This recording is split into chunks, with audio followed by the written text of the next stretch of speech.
a really great fan fiction, mainly because it had such a great sense of passion and appreciation for the source material on the original version in particular. I thought it had a great aesthetic and a great sense of style that captured the horror dynamics from that era of horror filmmaking. And I thought the piece was really not just trying to crib off the source material, but trying to reflect all the moments and the dynamics that makes it sort of a classic approach to this version of cinema. I thought the actors in particular really captured the essence of the type of people you would see in the Friday the 13th concepts, and I thought that a lot of the dynamics and the mood that on display really worked well, especially given the budget constraints that they have to deal with, obviously, that they don't have access to the same way the source material does. So I thought it was a great piece in terms of building suspense, creating a sense of mood and a sinister backdrop, and really reflecting an appreciation for the source material that ended up in a project that clearly had a sense of passion that allowed it to be compelling and engaging when translated to the screen ultimately to a general audience, even if they were already familiar with Friday the 13th.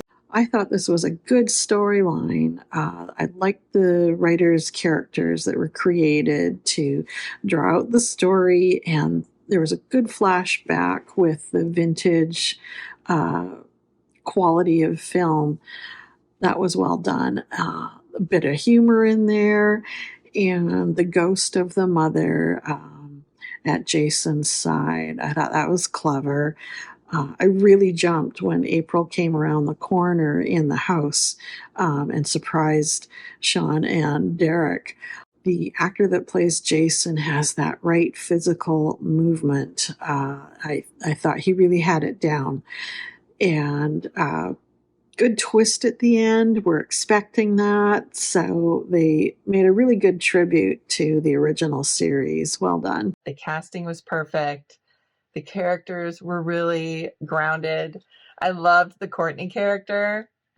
She was my favorite. And everybody was just great in this. Good script, good camera work and editing, and all of the technical stuff was there. I really liked the vibe of this because it was an 80s vibe. I thought you guys nailed that, but also had a modern day vibe as well. So really great mixing the two vibes. Really good music. I loved the part where it popped up and said some years later, because that could be, however many years. I thought it was a perfect length for this film and great pacing and good number of murders for a cool horror film like this. I love the line, "How'd that feel, Mama's boy?" That line stood out to me. I thought it was hilarious. Just realistic reactions with all of the characters. Great setting up of the characters because I really wanted the first that guy to die with the hat and just how obnoxious he was, picking fights. Just a great group of characters. I love how the filmmakers or the writer brought in the strangers in the woods so that they could have more killing to the lead, Jason Voorhees could kill more people. Having that group introduced. I love the line in the beginning too. "You see why I don't hang out with him alone?" Oh my God, that was hilarious. And the acting was so good with that character, the obnoxious one that got killed right away. It was so good that that line made sense. If the character wasn't strong, the line wouldn't have been as good. But it made me laugh out loud for sure.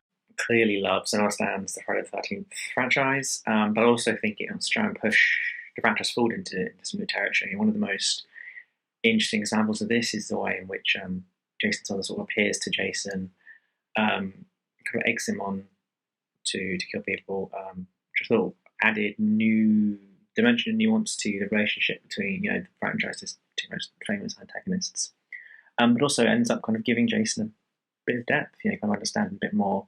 And there's a part where he kind of visits his old room from the camp, which again sort of humanizes him, makes you sort of empathize with him a little bit, which is weird. And understand him, which I thought kind of brought something new to the franchise. And I also think that the film really definitely understands how to deploy the tropes of the franchise and the slasher films to both heighten tension and raise stakes. But also it kind of plays the audience expectation quite well, which I think was clever. It ends up making it almost a bit of a surprising film. I think also makes the most of its low budget. It looks very kind of grotty. It's got this very almost like quite horrific texture to it. So it kind of makes the whole film feel kind of more scary, more horrifying. So I thought that was Camp Crystal Lake, it has this dark history. And you have Sean, who is intent on ignoring this dark history. And people are warning you should not come back to this camp. But, it would not be a horror movie if the person that was being told don't go in there doesn't go in there. They have to go in there, otherwise we don't have a movie. And it's for him, his desire to go back is really is cemented in his want to save his family's name. So he's changing the name, rechristening the ground, trying to, I guess, rebuild the image to remove the stain upon this history on this camp. And he wants to kind of rebuild this as a safe haven and remove the tragedy from the history of it, kind of leave that behind. But it don't work that way. If a place is evil, it's evil. Even if you rebrand it, it's still evil because the spirits don't care. So the evil is still lingering on the campgrounds. And yes, history obviously repeats itself. So I think they did a really great job of establishing the setting, establishing the characters. I mean, the relationships between them. You have to establish the relationships heavy on, establish what the person wants, the antagonist wants, so that when people are like getting, off left and right, you have this emotional connection to them. And I think they did a great job establishing the tension right off. There was still moments of comedic relief in this, which I thought was really nice. But that element of tension was an underlying factor the whole time.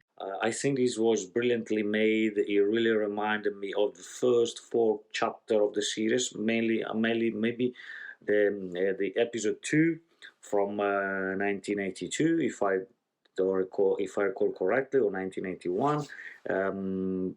It's mainly because of the aesthetics of the Jason mom being next to him every time he kills. I think it was a very clever idea. The plot is exciting, although surely this is a Friday 13 fan fiction. But still, the plot feels somehow fresh. He's inserting some fresh elements, and then obviously we never have to forget that this is a Jason Voorhees movie. So one of the main reasons we watch it is to do like a victim count and see how many people Jason is going to kill this time. I think it was very well done. Excellent prosthetics, excellent job done in the makeup department.